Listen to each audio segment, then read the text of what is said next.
తాకట్లో ఉన్న మీ బంగారాన్ని విడిపించి ఆ రోజు ఆన్లైన్ రేటుకి కొంటాం. Sharma gold company.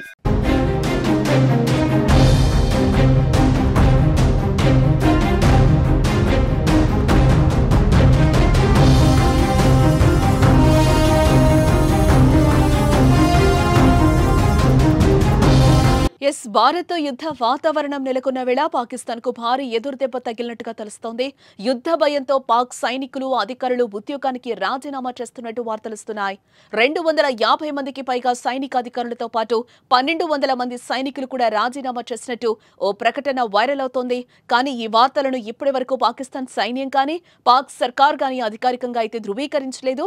కానీ ఒకవేళ సోషల్ మీడియాలో జరుగుతున్న ప్రచారమే నిజమైతే భారత్ పాక్ ఉద్రిక్త పరిస్థితుల మధ్య పాక్ సైన్యానికి ఇది కోలుకోలేని దెబ్బని చెప్పుకోవచ్చు.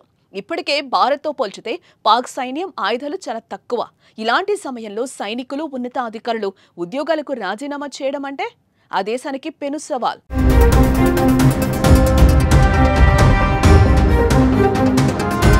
పాక్ సైనికులు రాజీనామా చేయడానికి ఆ దేశ నిర్ణయాలే కారణంగా తెలుస్తోంది.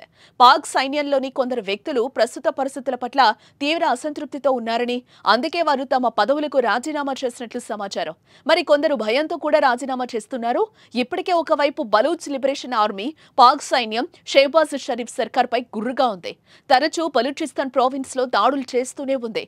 పహల్గామ్ ఉగ్రదాడి జరిగిన ఒక్క రోజు తర్వాత కూడా పాకిస్తాన్ సైన్యం వెళ్తున్న కాన్వాయ్ లక్ష్యంగా జరిపిన దాడిలో ఏకంగా 10 మంది పాక్ సైనికులు హతమార్చింది.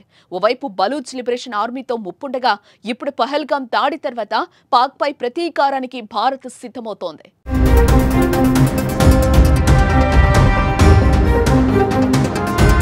భారత్ పాకిస్తాన్ మధ్య యుద్ధ వాతావరణం నెలకొంది.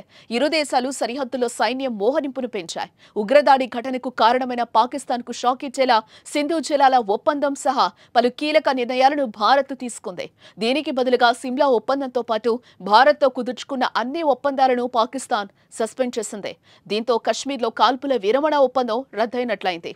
దీంతో పాక్ సైన్యం భారత చెక్పోస్టులపై కాల్పులకు తెగబడుతూ యుద్ధానికి కాలు దూతోంది. భారత్పై సైన్యాన్ని అలర్ట్ చేస్తూ పాక్పై యుద్ధానికి సిద్ధమే అనే సంకేతాలు ఇచ్చే నేపథ్యంలో ఆ దేశ సైనికులు రాజీనామాల బాట పట్టడం ఇప్పుడు చర్చనీయాంశమైంది.